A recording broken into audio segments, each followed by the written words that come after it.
അപ്പോൾ നമ്മൾ കഴിഞ്ഞ വീഡിയോയിൽ നമ്മൾ ഫത്തേപൂർ സിക്രിയിലെ കാഴ്ചകളാണ് കണ്ടത്. ആ വീഡിയോ കാണാത്തവർ ആ വീഡിയോ കാണണം. എന്നിട്ട് ഇതിൻ്റെ തുടർച്ചയായിട്ട് നമ്മൾ ഇപ്പോൾ പോകുന്നത് താജ്മഹലിലേക്കാണ്. ഈ വീഡിയോയിൽ താജ്മഹലിൻ്റെ കാഴ്ചകളാണ് നമ്മൾ കാണിക്കുന്നത്. അപ്പോൾ നമ്മൾ ആഗ്രയിൽ നിന്നിപ്പോൾ നമ്മൾ താജ്മഹലിലേക്ക് പോകുന്നത് എങ്ങനെയാണെന്നല്ലേ ഒന്ന് കണ്ടുപോകും. നമ്മൾ കുതിരവണ്ടിയിലാണ് പോകുന്നത് താജ്മഹലിൻ്റെ മുന്നിൽ. ഇവിടെ ഇതിൻ്റെ ഫ്രണ്ടിൽ വരെ നമ്മൾ ഓട്ടോയിൽ വന്നു, ഷെയറിംഗ് ഓട്ടോയിൽ വന്നു.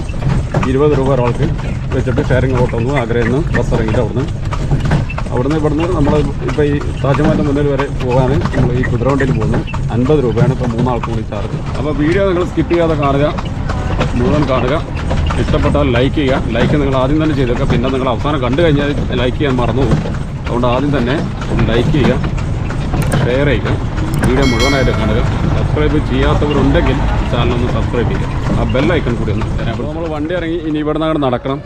അതുവരെ ഏത് വണ്ടി വന്നാലും നമ്മൾ അതുവരെ വിടുകയുള്ളൂ. കാരണം അതിനുശേഷം ഒരു വെഹിക്കിളും ഇങ്ങോട്ട് അലൗഡല്ല. കാരണം അതൊരു പ്രിക്കോഷനാണ്. കാരണം താജ്മഹലിൽ നമ്മുടെ വണ്ടിയുടെ കാരണങ്ങൾ കൊണ്ട് കാർബൺ മോണോക്സൈഡ് കൊണ്ട് അതിൻ്റെ വെണ്ണക്കല്ലിന് ഏതെങ്കിലും തരത്തിൽ കേടുപാട് സംഭവിക്കരുത് എന്ന് വിചാരിച്ചിട്ടാണ് ഈ വെഹിക്കിൾ റെസ്ട്രിക്ഷൻ ഇവിടെ ഉള്ളത്. ഇപ്പോൾ ഇതുപോലുള്ള ഇവിടെ നിന്നുള്ള അവരുടെ തന്നെ താജ്മഹലിൻ്റെ ടൂറിസം വകുപ്പിൻ്റെ തന്നെ ഇലക്ട്രിക് വണ്ടികളുണ്ട്. അത് വേണമെങ്കിൽ നമുക്ക് പോകാം. പക്ഷെ നമുക്ക് ഇവിടെ നടക്കാവുന്ന ദൂരം കുറച്ച് ദൂരമേ ഉള്ളൂ. ഇഷ്ടപ്പെട്ട തിരക്കാണ് കേട്ടോ. ലോങ് ക്യൂ ആണുള്ളത്.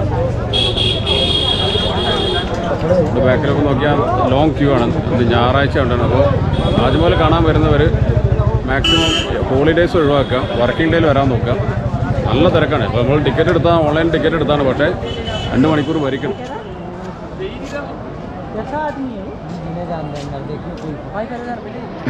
ഇപ്പോൾ കുറേ നേരം ഏകദേശം എത്ര സമയം നമ്മൾ 25 അരമണിക്കൂർ അല്ലേ? അരമണിക്കൂർ ക്യൂവിൽ നിന്നിട്ടാണ് ഇപ്പോൾ അകത്തേക്ക് കയറിയത് താജ്മഹൽ. അപ്പോൾ നമ്മൾ നേരത്തെ പറഞ്ഞ പോലെ ഹോളിഡേയ്സ് വരുന്നവർ ശ്രദ്ധിക്കുക. നല്ല തിരക്കായിരിക്കും. അതിൻ്റെ സമയം നമുക്കുണ്ടെങ്കിൽ തിരക്കടില്ല, ഇല്ലെങ്കിൽ വർക്കിംഗ് ഡേയ്സ് വരാൻ വേണ്ടി ശ്രമിക്കുക. 3 ഗേറ്റുകളുണ്ട് താജ്മഹലിലേക്ക് കിടക്കുന്നത്. നമ്മളിപ്പോൾ കടന്നു വന്നത് പടിഞ്ഞാറ് ഗേറ്റിലെ വഴിയാണ്. ഈ കാണുന്നത് തെക്കേ ഗേറ്റാണ്. അതിൻ്റെ അപ്പുറത്ത് ഒരു കിഴക്ക് ഭാഗത്തൊരു ഗേറ്റ് കൂടിയുണ്ട്. ഈ ഗേറ്റ് കടന്നു വന്നാൽ കാണുന്ന ഇതാണ് താജ്മഹലിൻ്റെ പ്രധാന കവാടം എന്ന് പറയുന്നത്. ഈ കവാടം കടന്നെത്തുന്നത് നമ്മൾ ലോകാത്ഭുതങ്ങളിലൊന്നായ താജ്മഹലിലേക്കാണ്. അപ്പോൾ ലോകത്തെ 7 അത്ഭുതങ്ങളിലൊന്നായ താജ്മഹലിലേക്കാണ് നമ്മൾ.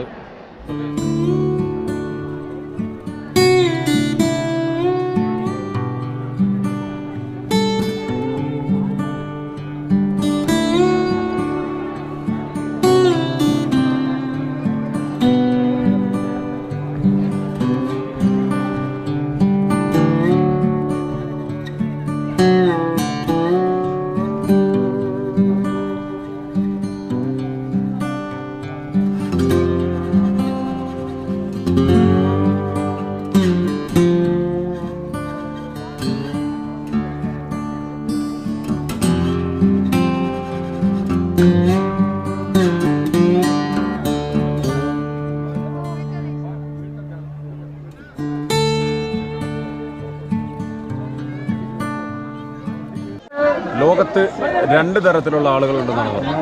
ഒന്ന് താജ്മഹൽ കണ്ടവരും മറ്റൊരു താജ്മഹൽ കാണാത്തവരും. ആ താജ്മഹലാണ് ലോകാത്ഭുതങ്ങളിലൊന്നായ ഇന്ത്യയുടെ അഭിമാനമായ താജ്മഹലാണ് നമുക്ക് മുന്നിലുള്ളത്. ഈ താജ്മഹലിൻ്റെ കാഴ്ചകളാണ് നമ്മൾ ഈ വീഡിയോയിൽ കാണിക്കുന്നത്.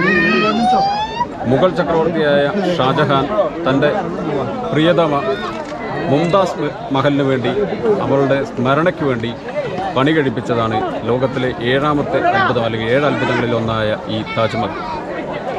ആഗ്രയിൽ മുഗൾ സാമ്രാജ്യത്തിൻ്റെ തലസ്ഥാനമായിരുന്ന ഈ ആഗ്രയിലാണ് ഈ താജ്മഹൽ നിർമ്മിച്ചിട്ടുള്ളത്.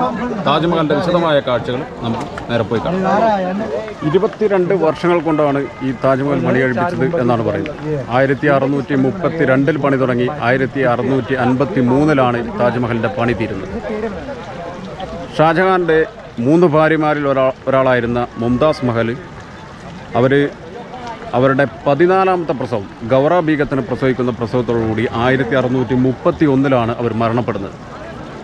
ആ മരണത്തിന് ശേഷം ഷാജഹാൻ വളരെ ദുഃഖിതനാവുകയും ഭാര്യയുടെ സ്മരണയ്ക്ക് വേണ്ടിയിട്ട് ഒരു എക്കാലവും ഓർമ്മിക്കത്തക്ക ഒരു ശവകുടീരം പണിയണം എന്നുള്ള ഉദ്ദേശത്തോടു കൂടിയാണ് അവരുടെ മരണശേഷം ഉടൻ തന്നെ ഈ ഒരു താജ്മഹൽ നിർമ്മിക്കാൻ ആരംഭിച്ചത്.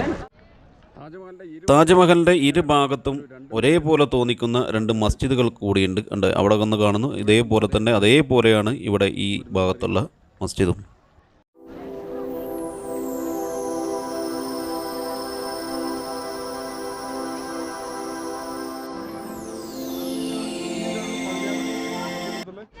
ഈ ഭാഗത്ത് പള്ളിയുടെ കുറച്ച് റിനോവേഷൻ വർക്കുകളൊക്കെ ഇവിടെ നടക്കുന്നതായിട്ട് കാണുന്നുണ്ട്. ഇതാണ് പള്ളി. ചുവന്ന മണൽക്കല്ലുകളിലും വെള്ള മാർബിളുകളുമാണ് ഈ പള്ളി നിർമ്മിച്ചിട്ടുള്ളത്. 1983 താജ്മഹലിന് യുനെസ്കോയുടെ വേൾഡ് ഹെറിറ്റേജ് സൈറ്റ് എന്ന പദവി ലഭിക്കുന്നത്. സാധാരണ മുഗൾ നിർമ്മിതികളൊക്കെ ചുവന്ന റെഡ് സാൻഡ്സ്റ്റോണുകളാണ് നിർമ്മിക്കാറുള്ളതെങ്കിലും ഈ താജ്മഹൽ നിർമ്മിച്ചത് വെണ്ണക്കല്ലിൽ വെള്ള മാർബിളുകളിലാണ് നിർമ്മിച്ചത്. അതുകൊണ്ട് തന്നെ മറ്റു മുഗൾ നിർമ്മിതികളിൽ നിന്ന് വളരെ വ്യത്യസ്തമായ വളരെ വലിയൊരു സ്ഥാനം താജ്മഹലിന് ലഭിക്കുന്നത് അങ്ങനെയാണ്. 1632 പണി തുടങ്ങി 1651 പണി തീർന്നു എന്നാണ് പറയുന്നത്. താജ്മഹൽ എന്ന് പറയുന്നത് ഇതാ ഈ കാണുന്നതാണ് ഇതിൻ്റെ പ്രധാന സൗധമെങ്കിലും ഇതിനോട് അനുബന്ധിച്ച് ഇതുപോലെയുള്ള നിർമ്മിതികളൊക്കെ കൂടി വേറെയുമുണ്ട്. ഇത്തരം നിർമ്മിതികളൊക്കെ കൂടി ചേർന്നിട്ടാണ് ഇതിൻ്റെ താജ്മഹൽ എന്ന അതിൻ്റെ പൂർണ്ണമായ നിർമ്മിതി എന്ന് പറയുന്നത്. ഉസ്താദ് അഹമ്മദ് ലാഹോറിയാണ് ഇതിൻ്റെ പ്രധാന ശില്പി. കാലത്തിൻ്റെ കവിളിൽ വീണ കണ്ണുനീർത്തുള്ളി എന്നാണ് രവീന്ദ്രനാഥ ടാഗോർ താജ്മഹലിനെ വിശേഷിപ്പിച്ചത്. യമുനയുടെ തീരത്ത് ഉള്ള ഈ താജ്മഹലിനെ കുറിച്ച് ഇത് നിർമ്മിച്ച ഷാജഹാൻ ചക്രവർത്തി തന്നെ സ്വന്തം വാക്കുകളിൽ പറയുന്നത് ഇങ്ങനെയാണ്: കുറ്റവാളികൾ ഇവിടെ അഭയം തേടണം. മാപ്പ് നൽകിയവനെ പോലെ അവൻ പാപത്തിൽ നിന്ന് മുക്തനാകുന്നു. ഒരു പാപി ഈ മാളികയിലേക്ക് പോകണോ, അവൻ്റെ മുൻകാല പാപങ്ങളെല്ലാം കഴുകിക്കളയണം. ഈ മാളികയുടെ കാഴ്ച ദുഃഖകരമായ നെടുവീർപ്പുകൾ സൃഷ്ടിക്കുന്നു. സൂര്യനും ചന്ദ്രനും അവരുടെ കണ്ണുകളിൽ നിന്ന് കണ്ണുനീരൊഴുകുന്നു. ഈ ലോകത്ത് ഈ ഭവനം നിർമ്മിക്കപ്പെട്ടു, അതുവഴി സൃഷ്ടാവിൻ്റെ മഹത്വവും. ഈ താജ്മഹലിൻ്റെ നിർമ്മിതിക്ക് പ്രചോദനമായുള്ള 1-2 സംഭവങ്ങൾ കൂടിയുണ്ട്. തിമൂറിൻ്റെ സമർക്കണ്ടിലെ ഗുർ-എ-അമീർ എന്ന കെട്ടിടവും ഹുമയൂണിൻ്റെ ഡൽഹിയിലുള്ള ഹുമയൂൺ ടോംബ്, ഹുമയൂൺ ശവകുടീരവും ഡൽഹിയിലെ ഷാജഹാൻ്റെ തന്നെ നിർമ്മിതിയായ ജുമാ മസ്ജിദുമൊക്കെ ഈ താജ്മഹലിൻ്റെ നിർമ്മാണത്തിന് പ്രചോദനമായി, അതിൻ്റെ വാസ്തുവിദ്യയ്ക്ക് പ്രചോദനമായി എന്നാണ് പറയുന്നത്.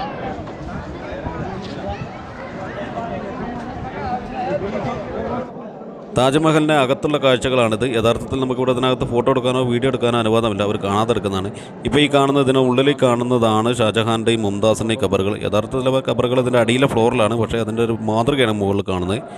ഇതിൻ്റെ റൂഫ് ആണ് കാണുന്നത്. നമ്മൾ പുറത്തുനിന്ന് കാണുന്ന കുബ്ബ മകുടമാണ് കാണുന്നത്. അതിൻ്റെ താഴേക്കുള്ള ഭാഗങ്ങളാണ് ഈ കാണുന്നതൊക്കെ. കുറേ ആളുകൾ ഇവിടെ ഫോട്ടോ ഒക്കെ എടുക്കുന്നുണ്ട്. ശരിക്കും ഫോട്ടോ എടുക്കാൻ അനുവാദമില്ല, കാണാതെടുക്കുന്നതാണ് എല്ലാവരും.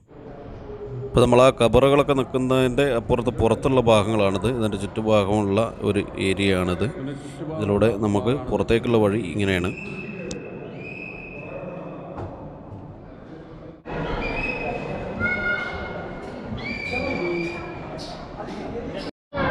താജ്മഹലിൻ്റെ അകത്തും പുറത്തും ചുമരുകളിൽ ഈ കാണുന്ന അറബി കാലിഗ്രഫി ഖുർആനിലെ വചനങ്ങളാണ്.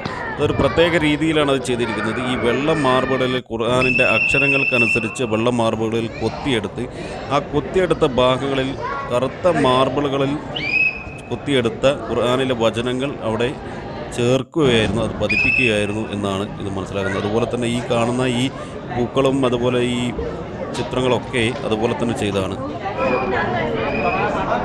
ഇതിൻ്റെ മിനാരകൾ നോക്കി കഴിഞ്ഞാൽ 4 ഭാഗത്തുള്ള മിനാരങ്ങളുണ്ട്. ആ മിനാരങ്ങൾ നോക്കി കഴിഞ്ഞാൽ കുറച്ച് ഒരല്പം പുറത്തേക്ക് ചെരിഞ്ഞിട്ടാണ് നിൽക്കുന്നത്. എന്ന് പറഞ്ഞാൽ ഏതെങ്കിലും കാരണവശാൽ ഇത് മിനാരം പൊളിഞ്ഞു വീഴുകയാണെങ്കിൽ അത് താജ്മഹലിൻ്റെ മുകളിലേക്ക്, ഇതിൻ്റെ ഈ മെയിൻ ബിൽഡിങ്ങിൻ്റെ മുകളിലേക്ക് വീഴരുത് എന്ന ഉദ്ദേശത്തോടെയാണ് ഈ മിനാരങ്ങളെല്ലാം ഇങ്ങനെ കുറച്ച് പുറത്തേക്ക് ചെരിച്ച് നിർമ്മിച്ചിട്ടുള്ളത്.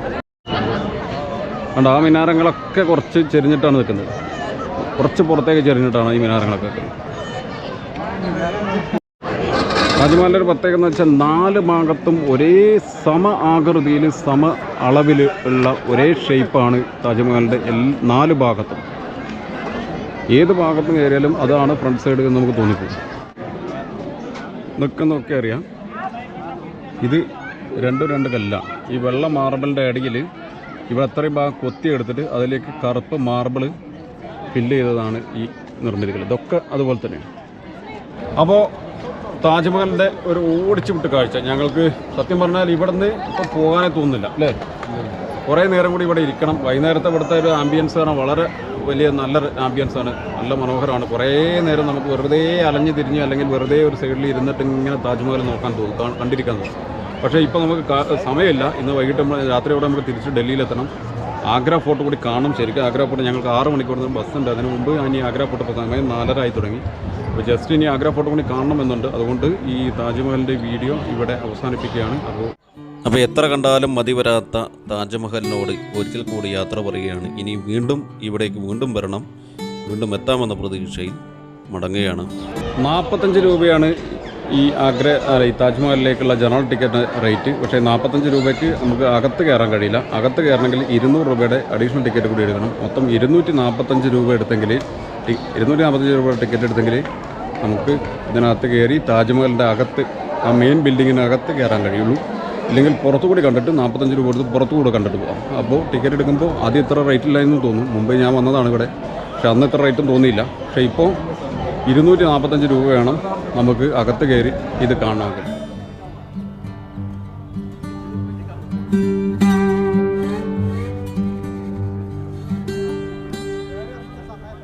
അപ്പോൾ നമ്മൾ ആഗ്ര ഫോർട്ടിന് മുന്നിലാണുള്ളത്. പക്ഷേ നമുക്കിപ്പോൾ ഇവിടെ കയറാൻ ഒരു വഴിയില്ല. കാരണം വഴിയില്ല എന്നല്ല, ഇപ്പോൾ ടിക്കറ്റ് ഓൺലൈൻ എടുക്കണം. ടിക്കറ്റ് ഓൺലൈൻ എടുത്താൽ ടിക്കറ്റ് കയറാനുള്ള വരിയാണ് ഇപ്പോൾ എൻ്റെ ബാക്കിൽ കാണുന്നത്. ഇതുവരെ തീർന്നു. ടിക്കറ്റ് ഉള്ളവർക്ക് കയറാനുള്ള വരിയാണിത്. ഇവിടെ നമ്മൾ ലൈൻ നിന്നിട്ട് വേണം ഇനി അകത്തേക്ക് കയറാൻ. ഇപ്പോൾ സമയം 5:15 ആവുന്നു. ഞങ്ങൾക്ക് 6 മണിക്ക് ബസ്സുമാണ്. അതുകൊണ്ട് ആഗ്ര ഫോർട്ട് നമ്മൾ ഈ ഒരു ആഗ്ര ട്രിപ്പിൽ നിന്ന് സ്കിപ്പ് ചെയ്യുകയാണ്.